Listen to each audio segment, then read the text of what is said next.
Welcome everybody to today's webinar. My name is Matt. I'm the founder of Q4Launch, and we are excited you guys are along for the ride with us today as we jump into ADA compliance and your website.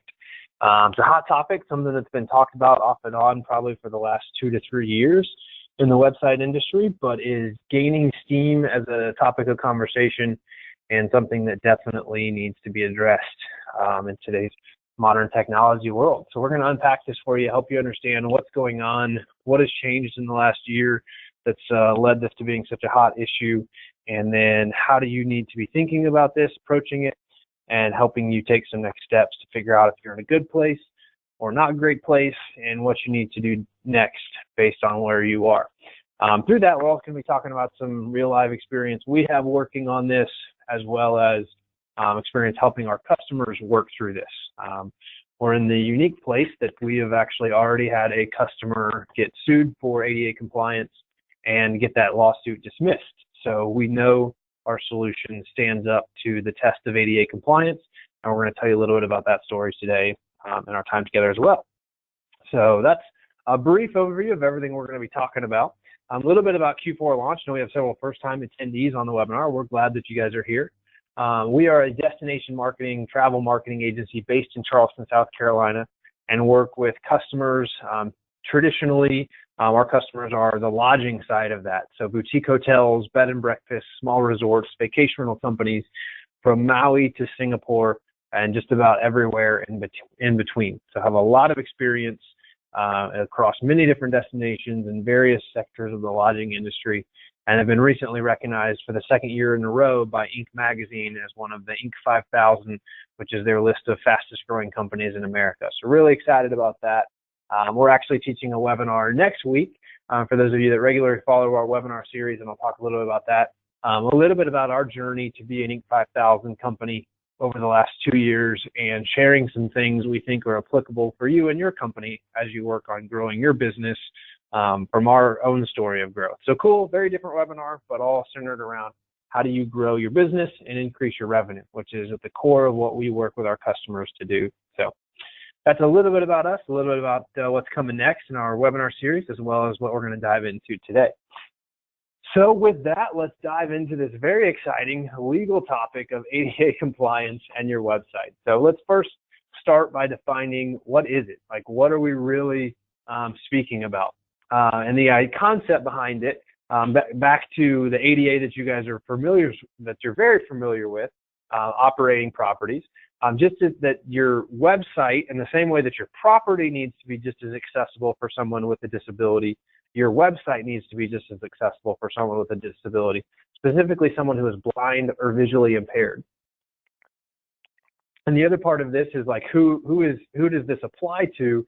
And the definition that we have for that is if your business, or that the ADA applies to, if your business is considered a place of public accommodation, your website must be ADA compliant. So if you fall into any of the sectors that we traditionally work in, as I spoke about, boutique hotels, small resorts, vacation rental companies, bed and breakfast, you would fall into the place of public accommodation category.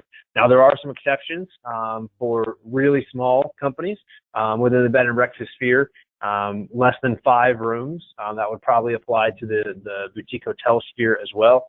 There's some other regulation around that. So you need to get, if you think you're on that cusp that it might not apply to you, we would recommend checking with an attorney that specializes in that.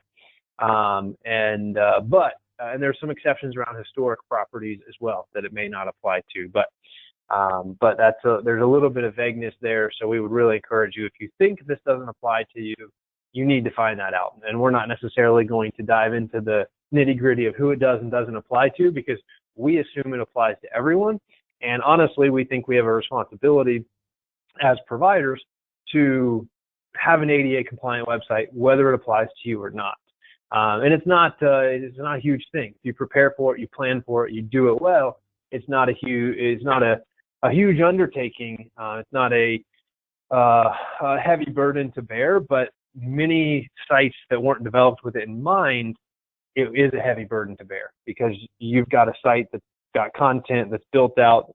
And if you didn't build it with that in mind in the first place, you may have a considerable amount of work to do to get it to a place where it's really going to serve that up. And with everything else going on in 2018, there's a lot of change happening in the website world in 2018, from GDPR, from Google going mobile first and rolling that out, from the HTTPS moves that they want to see from everybody. So much change is happening in 2018 in the web space. If you don't have a website ADA compliant, it's probably just the tipping of the scale to say it's probably time to get a new website. If your website's that out of date, it's probably just time to get a new website, and that can be very easy. We'll share some thoughts with you and ideas about that later on as well. So, but that's kind of a brief overview of what it is. We're going to get into some of the nitty-gritty of how is it defined and how do you go about becoming compliant as we move throughout our time together here today as well. So let's take a quick look at the legal precedent behind ADA and why it's become such a hot issue lately. About a year ago, a Miami judge ruled in a kind of landmark case that Winn-Dixie had violated the Americans with Disabilities Act by failing to make its website accessible to individuals who are blind or visually impaired. Specifically, it failed a screen reader test, and the case cited that their competitors, like Publix, websites passed the screen reader test, and this particular individual couldn't use their site because the screen reader wouldn't work on the site. So unfortunately for Winn-Dixie, they had just spent $7 million revamping their website, and the people they revamped it with didn't take into account Americans with Disabilities Act or anything to make it ADA compliant. So on the heels of that case, the judge ordered that Winn-Dixie must make their website meet Web Content Accessibility Guidelines 2.AA, or WCAG 2.0 AA as it's referred to. If you've done research on this on your own, you'll find that there are varying levels of accessibility guidelines. These Web Content Accessibility Guidelines are these have not been federally mandated, which we're going to touch base on that as well. That's one of the challenges that a lot of people have with this, with ADA compliance in the first place. We'll dive into that. I won't get too far ahead of myself. But the other piece that you need to know is that in 2017, an estimated 814 federal lawsuits were filed related to website accessibility. The number is actually probably higher, but the research that we've done, there's only, if you're using keywords to find lawsuits, which is just like a search engine, a way to do that, the people we got that information from were able to find 814 with those keywords in the lawsuit. So we know there's more, but those are the ones we could track. Florida and New York are the leading two states for that. But if you think about, if you're in a litigious state and you know kind of what states those are, California being a big litigious state as well, this applies more to you. It applies to everybody equally, but the likelihood you'll get sued kind of varies based off what state you're in. So you got to have to factor that in.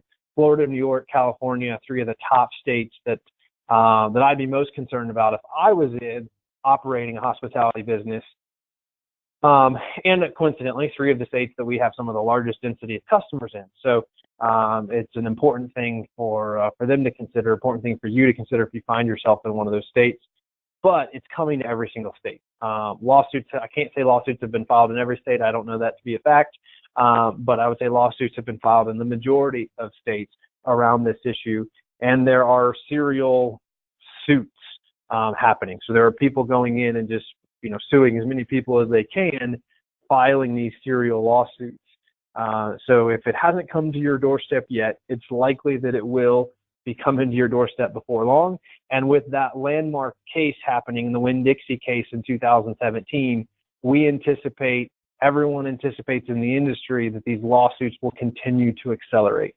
The number of people being sued will continue to accelerate, meaning that the time to have a plan in place is now. The time to have a plan in place should have been a while ago, but it's now.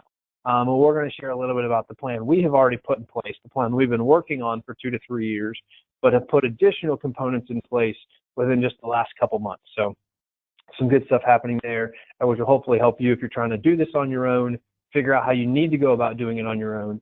If you partner with us, if you're one of our customers, awesome. We're going to tell you exactly what we've already done on your behalf proactively so that you don't have to worry about it.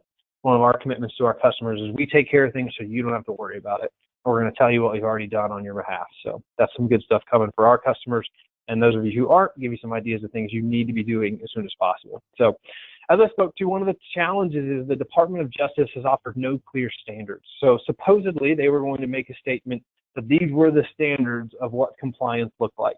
They backed off of that, and they're at this point, from what our research tells us, they aren't going to be doing that anytime soon, which creates this gap of usually there's a clear standard in place. Like you drive down the highway, a clear standard has been set on how fast you can go on that highway. A clear standard has been set in the construction industry of what ADA compliance means and how high things need to be, and railings and ramps and elevators, and when all those things need to be in place. There are clear standards around building for those things. And that's easy. It's easy to operate. It may be expensive, but it's easy to operate in a world of clear standards. When there are not clear standards, it's difficult to operate. So as best as we can, we then have to interpret the standards, and using that legal precedent I just spoke about, and I know I'm getting probably super technical for a lot of you, but in using that legal standard that legal precedent that was set with the Winn-Dixie case, we are operating to that standard, the WCAG 2.0 AA standard, and we're measuring everything against that standard. Because in the absence of a Department of Justice standard, that is the most clear standard we have to work against, measure against, and execute on. So I tell you all that to say, as you're thinking about these things, and chances are you've been involved at some level with some type of construction project in the industry we're working in. There's always some construction project going on, it seems like, and you're familiar with ADA compliance as it relates to that, and lifts and pools and many of the other things related to it. But wanted to share with you that there isn't a clear standard here. So let's use that WCAG 2.0 AA as the clear standard that we have.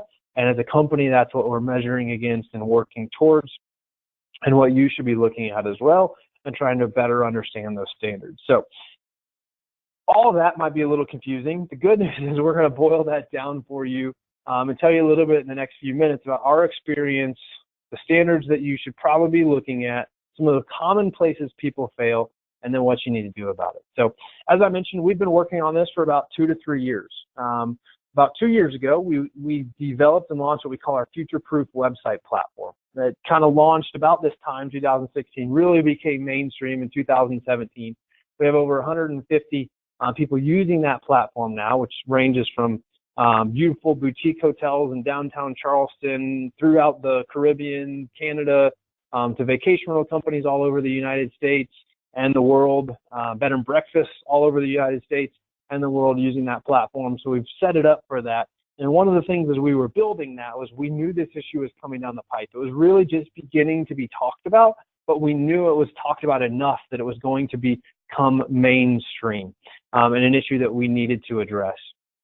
So we've baked that into our solution. We've been working that way over a period of time, but your website's never done. Like every time you edit your website, and in today's modern world, as easy as it is to edit sites, they're being edited all the time.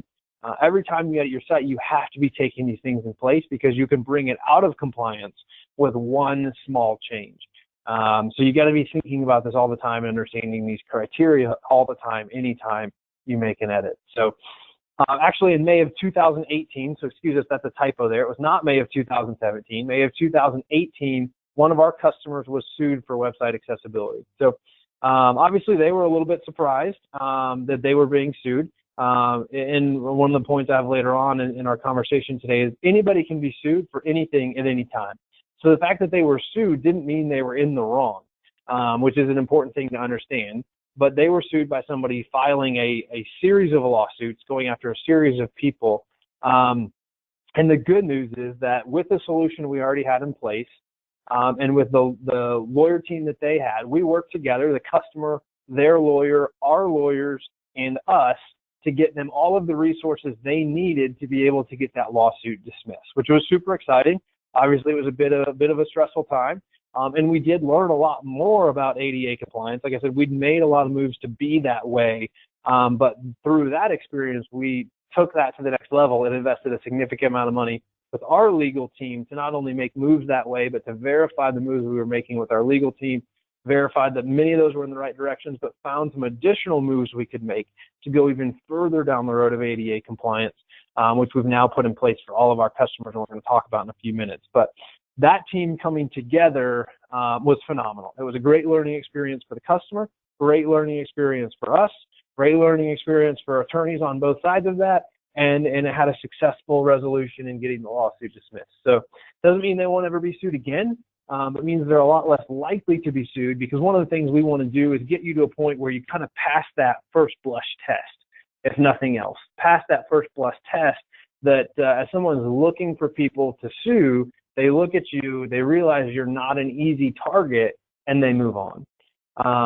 And all of that comes together. And the reason one of the reasons we were able to get that dismissed, hard work on everybody involved, but it came from being prepared ahead of time. We weren't caught by surprise.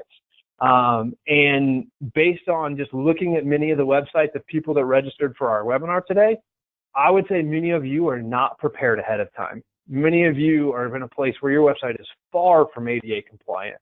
And in that case, you need to be thinking seriously about this. Some of you are in a place where a couple tweaks might get you where you need to be, and that's great. But many of you are in a place where you've got a ways to go to get here. And fortunately, the path to get here doesn't have to be that hard. It's just you have to work with somebody that really understands what's going on and what they're doing. So I wanted to share a little testimony from Cheryl from Casa Grandview. She's the customer that I mentioned, that she shared with us just based on the interactions we were having and the way we came to the table to support her in the midst of this. And she said, "I wanted to sincerely thank you all for your concern and support. I'm your #1 fan, and thank you for your patience, for both your patience and promptness in assisting us." And that's it. You know, as we look at relationship with customers, let's be prepared ahead of time. Let's be proactive. Let's go after that. And then if there is an issue, let's respond with concern, listening, and support in everything that we can do to get this done on behalf of the customer, and give them all the support they need to have a good result come at the end of it and getting the lawsuit dismissed. So as you're thinking about this, that's what I would say to you, is you need to make sure that you're prepared ahead of time, and you need to think about who's on my team, and are the people on my team helping me be prepared about this? Do they understand the issue at hand? Do they have the staff and the intelligence and the resources and the platform to be able to position you to succeed in the long run in this a very important issue? Because we'd love to all get this issue resolved, behind us, and then move forward operating our business, right? I mean, these are the things as business owners you don't love to work on, but you have to work on them to stay relevant and stay competitive and stay up to date with what's going on in the marketplace. So this is one of those things you have to have right. You want to get it right, know it's going to stay right, and then move forward. And not have to worry about it again. And that's something that we bring to the table with our Futureproof platform, so you don't have to worry about it. We're proactively taking care of these things on behalf of our customers, whether it's GDPR, whether it's HTTPS, whether it's the mobile first index from Google, or whether it's ADA compliance. We're proactively monitoring the marketplace and taking care of these things ahead of time for our customers. All right, so let's dive into some of the nitty-gritty. What do you need to do on this subject? First and foremost, within the next couple days, you need to make sure your website is accessible ASAP, or at least get a better understanding of what that means and what you need to change to make that a reality. And I know that statement in and of itself could be like, oh, more work to do. The good news is we're going to help you do that at no cost to you. So stay tuned for more information on that. As a next step for you off of today's webinar, we're going to provide that as a free service to you to know what you need to do immediately to make that a reality and make recommendations for you there. So as you're looking at that, we wanted to give you some common compliance issues, some of the most common issues we see with people's websites throughout the web. Probably the #1 is alt text on images, just making sure that you have alt text on your images, and putting those in place for your site, at least on the home page. We would recommend that on every page, but as a minimum on the home page of your site will help you pass that first blush test. Because if someone is going to be shopping or looking for people that they might sue, they're going to be looking at your homepage first and foremost. And if they come to your homepage and it passes the test with 0 errors, which, let me put that in perspective for you, most national brands don't pass the test with zero errors. Google.com doesn't pass the test with 0 errors. So for you to pass the test with 0 errors, the Q4 Launch site passes the test with 0 errors. But for you to do it, just shows them they've thought about this, they've got their act together. I'm moving on, because it's not hard to find somebody that doesn't pass the test. It's actually quite easy. I would probably say 99% of people out there, if not a higher percent, don't pass the test. So it's not hard to find somebody. So if you pass that with their first check, chances are they're moving on. They're not going to dive deeper into every individual page on your site to figure that out if it doesn't. But if it doesn't, if your homepage doesn't, they're immediately putting you on their list of people they're going to sue. And then you, whether you can defend it or not, you have to go through the work and the expense of defending it. So at the minimum, make sure your homepage passes that test, and make sure that your alt text on your images do. This is also the area when I said that you need to be working towards this effort every single day. Every time you edit your site, you add an image or take an image off, you have to make sure alt text is there. So this isn't a one and done kind of thing. It's one and done for kind of your general site to make sure it's all working. But then anytime you tweak or change content on your site, you need to make sure that that content lines up to this. Colors and fonts, making sure that they are easy to read. So the common compliance issue is colors and fonts that are difficult to read, meaning you need to make sure that they are easy to read. So I know a lot of people choose these very ornate fonts because they feel like it represents their brand, when in reality they become very hard to read. And while a screen reader might pick them up and be able to read them, for someone who's completely blind, if someone is only visually impaired, so they have partial sight, if a font is difficult to read, they may not be able to read it, but they may not be able to, they may not be using a screen reader because they don't need to until they come to your site. So it's not just the completely visually impaired or blind person using a screen reader you have to think about. It's the partially visually impaired people as well.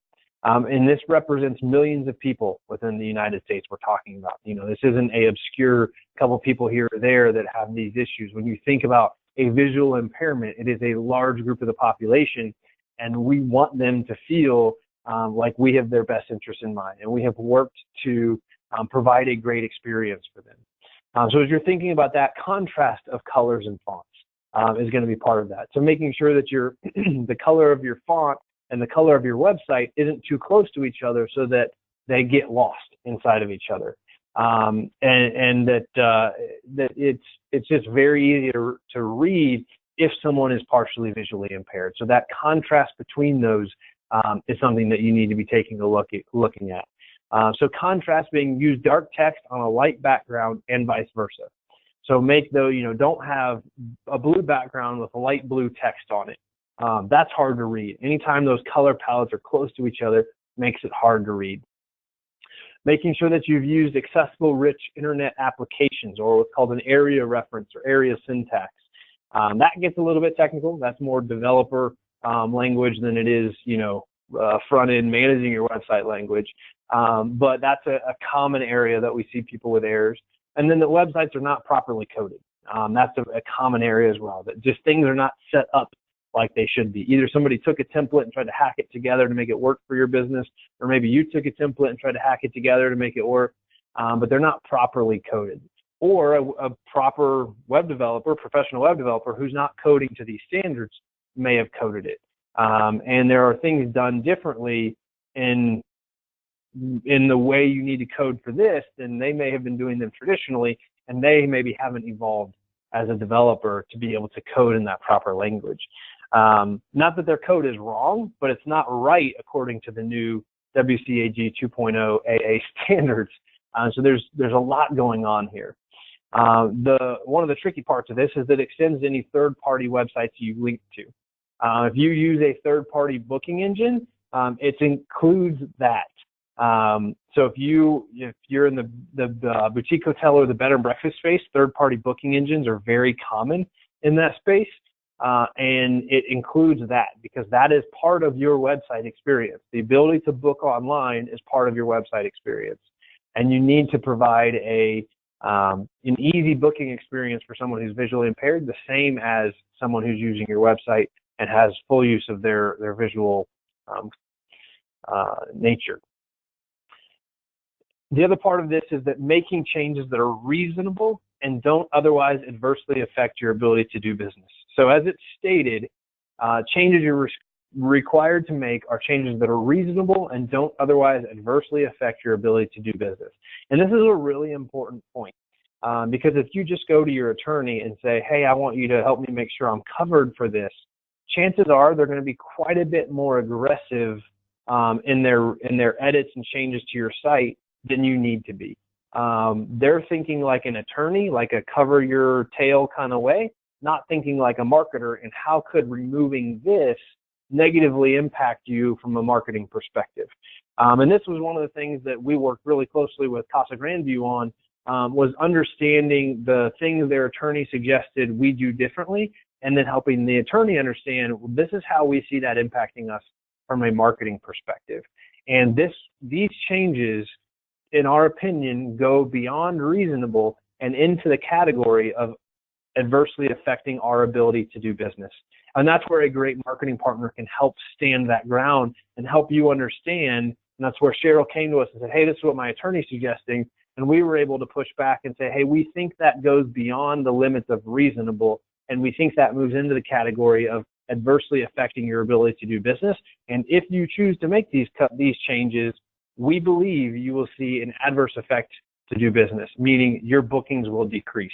If we make these changes, we believe they will decrease your bookings and don't really make the experience better for the end user. So that's a really important thing to understand. That's one of the big takeaways I wanted for you to have on this, was as you're pursuing this, and it goes so much beyond technical code to understand our changes you're making adversely affecting your ability to do business. And that's a judgment call. And you need people who can make those good judgment calls on your team and defend your interests in making those calls. So one thing I didn't mention at the top of the hour, but I see several of you are already using it, we're going to use the chat panel for Q&A today. So if you have questions, feel free to put those in the chat panel as I move throughout the presentation today. And I'm going to get to our chat panel at the end of our time to answer questions. So several questions already popping in there. That's awesome. Put those in there if you have any questions, and we'll make sure to get those answered.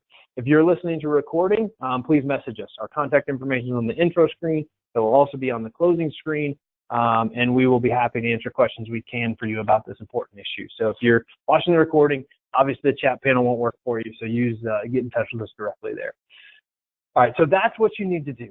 Those are the next steps you need to take. Make sure ASAP, is it accessible or not? And then if it's not, if you don't pass the test, understanding what do you need to do to get it there. These are some common issues you need to look into, but understanding that, what's next step you need to take, and then take those next steps as soon as possible to protect yourself from a lawsuit.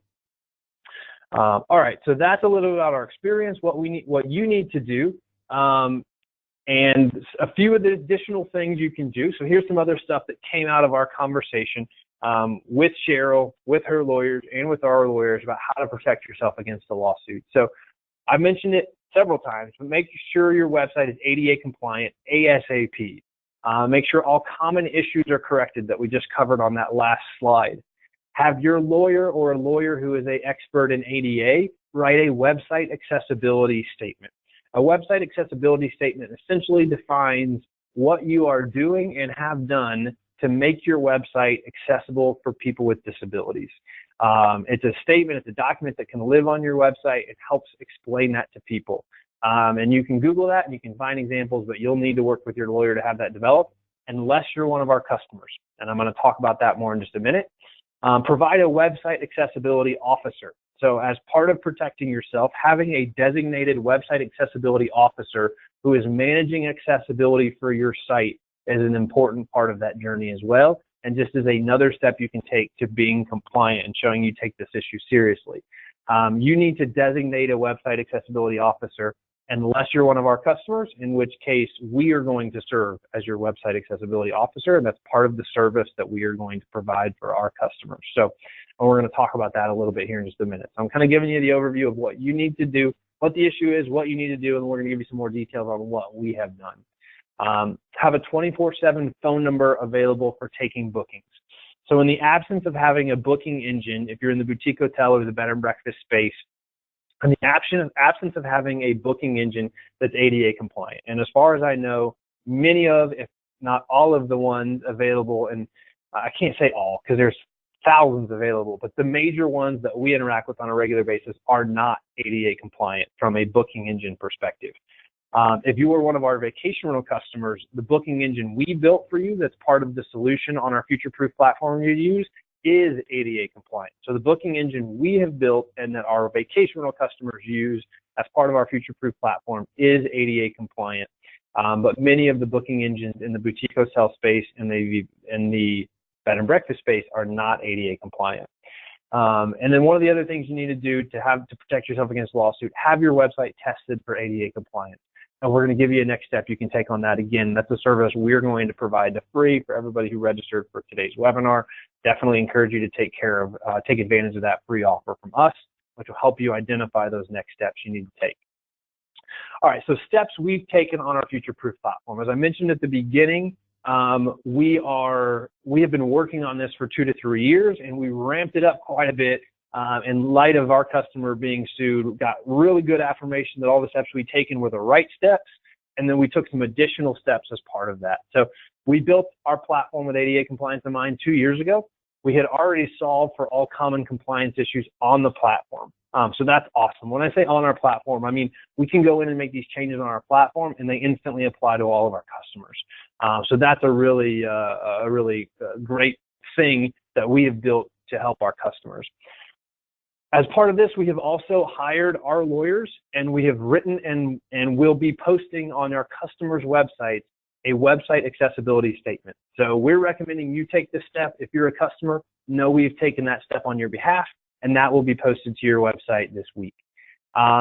We are also, within that website accessibility statement, designating ourselves as your website accessibility officer. So if anyone has questions, complaints regarding your website accessibility, they can contact us as your website accessibility officer, and we will work to resolve those complaints on your behalf. We're not serving as a lawyer in that capacity. We're serving as your web developer in that capacity and providing that service for you. And again, all of our website customers on our Futureproof platform are getting everything I've talked about on today's webinar, and they've already been tested and they already passed the test. So if you're on today's webinar, I've seen several of you comment in the chat panel. Actually, several of you commented, awesome, good to know we're taken care of, and have signed off the webinar. So that's the sense of peace our customers have about it, but so that they can just sign off and not have to worry about it. But all of our website customers have been tested and passed the test. So that's great news. At the same time, anyone can be sued at any point for any reason, including ADA accessibility, but we'll provide legal support if that happens to our customers. So just like we stood in that gap with Cheryl from Casa Grandview, we will stand in that gap for our customers and provide legal support. That doesn't mean that we will be your lawyer. As I mentioned, we provide support to the legal team. We're not lawyers. We don't have lawyers on staff, but we provide legal support to help you hopefully get that case dismissed successfully, as we were able to with the case study that we shared with you already. And Cheryl has been so gracious to share that testimony with us, as well as another one she sent us this morning, and would be happy to talk to people and answer questions about that experience. But you need to do something about this. The good news is, if you're in a place where maybe you're thinking about doing a new website anyways, and this is just one more, the straw that broke the camel's back, our platform is already established to be able to do that. So being able to take that to that next level is a really important part of that process. So, and a really important consideration as you think about who's on your team, your website, your marketing team, helping make these things a reality. And we would love to stand in that gap with you and be a part of that team. So I talked about a next step and making that available to people on today's call. Your next step would be to request our ADA compliance website review. In several cases, you've heard me mention you have to pass the test. And essentially what we're talking about is being able to pass that test. So we will go through that process with you. We will run the test on your behalf, and then we will report those results back to you. We'll review all of the above issues and provide clear next steps so that you can go from this place of feeling, I'm not quite sure, I get where you're going, but do I pass the test? That's that unknown question. If you would like us to, we're happy to stand in that gap, help you understand if you pass that test. So a poll just launched on your screen. If you're interested in our ADA compliance website review, do you pass the test, which is not our test, it's a third-party test, but we're happy to run it for you and help make sense of the results. You could probably run the test yourself, but then making sense of the results and understanding what the next steps are, that's the key to it, to make it actually meaningful. So simply check yes, please get in touch. If you'd like us to do the ADA compliance website review with you. If you're not, maybe you've already taken steps, you've got it covered, simply check no, I'm confident I'm ADA compliant. And if that's you, that's awesome. If you're already ADA compliant, you've already passed the test, good for you. That's great. You're just here to learn a little bit more today. Celebrate that, and that's awesome.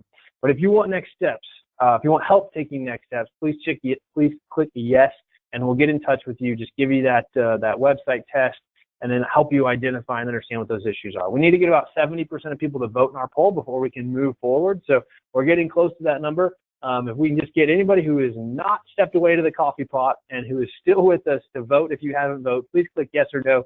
We don't care if you click yes or no, but click one or the other so that we can advance our presentation. If you have questions, now would be a great chance to drop those in the chat panel. I already see several questions in there. So please, if you do have questions, drop those in the chat panel. We will get those answered for you. I'm also going to tell you a little bit more about our next webinar. But click yes or no on the screen, vote in that poll. That'll help us keep things moving forward. And then drop your question in the Q&A panel. If you have questions, we're happy to answer those for you. All right, looks good. We got a lot of people voted, so we'll go ahead and close that out and move on. One quick plug. I mentioned at the top of the hour, register for our next webinar. Same place you registered for this, you'll see our next webinar listed there. But business growth strategies from a two-time Inc. 5000 company, which is us. We were excited just last week or the week before that Inc. magazine announced we were on their list of the 5,000 fastest growing companies in America for the second year in a row.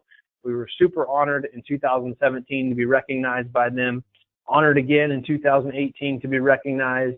And then next week's webinar, we're going to share some things a little different. We're just going to share a little bit about our story, how we've done it, how we've driven growth, how we think about those things, hopefully with some takeaways you can apply to your business. That's the goal for our time together next week. So really excited about that, just to share a little bit more of our story and some very, very tangible growth strategies you can apply to your own business. So we know who comes to our webinars. So we're going to give some real clear takeaways because we get your business is different than ours to how you can apply to those things in your own company. So with that, we're going to get to the question and answer part of our time together today. If you have any questions, drop those in the chat panel. We'll get to those. If you're watching the recording, you're seeing my contact information on the screen there. Feel free to get in touch with me directly, and we'll be happy to answer any questions that we can for you. So a couple questions here. If Q4 built our website, we are compliant, correct? Yes, absolutely, Karen. Great question. If you're on our Futureproof platform, you are compliant with that. We've already run tests of your site, and we are rolling out that website accessibility statement and website accessibility officer this week for you. Our question here from Chris, are any booking engines compliant? Not that we know of, Chris, in the bed and breakfast and boutique hotel space, which I know where you're coming from. We don't know of any that are compliant. One way that you can see this on Casa Grandview's site, if you go to it directly, one kind of workaround to that lack of compliance is to be able to just put a phone number that says we're available 24/7 if you need assistance making a booking. That shows you're making an effort. You know, you can't control a third party, but it shows you've made an effort there. Chances are you're not going to be getting calls in the middle of the night, but it shows you've made an effort there. Question here from Diego, are there examples to look at? And that's just would have been more helpful, I guess, if I looked at this when you asked the question at 228. There are lots of examples that maybe I'm not sure exactly what type of example you're looking for, but that may be something to connect on us with the website accessibility review, and we can answer that more directly. Several comments from existing customers I'll skip over about being excited about being taken care of. Thank you guys for those comments. We love taking care of you guys. I know a few of you have already left, but question from Mark, do the steps outlined relate to Futureproof customers only or all website customers? Mark, we'll connect with you directly on that one as well. And question from Linda, will you send your presentation to us to review again? We will be sending a copy of the recording out. We don't send the slides out, but you'll have a copy of the recording, Linda, so that you can review that again. If you came in late or had to leave early, we'll get a copy of the recording out to you so you can review that again. That is all the questions in our chat panel right now. If you have any other questions, I know it was a lot of information, threw it at you very quickly. Hopefully it was organized in a way that was very easy to understand. If you clicked yes, which the vast majority of you did, so we have a lot of work to do following up with you guys. We will follow up with you on that website compliance test and get you the results of that. Question from Lisa, how do you know if you are future proof? Lisa, if you are on our Futureproof platform, you're one of our website customers. If you're one of our website customers, chances are you're on our Futureproof platform with very few exceptions, and those exceptions know who they are. If you're not our customer, then you're not Futureproof, which is a totally different platform style mentality. So if you, Lisa, I obviously know you are, so you're good, you're taken care of. Don't worry about it, we got you covered. If you're not our customer, then you need to figure that out on your own, or request the website accessibility review that we offered to you here, and we can help you figure that out for no cost. So again, hope today's webinar was helpful for everybody. If you have any other questions, feel free to get in touch with me directly, and we will look forward to seeing you on our webinar next week, Business Growth Strategies from a 2-time Inc. 5000 company, where we'll be diving into a little bit of our story and how we think that's applicable for you and your own efforts to drive growth. Thanks everybody. Have a great rest of your day, and we'll talk to you soon.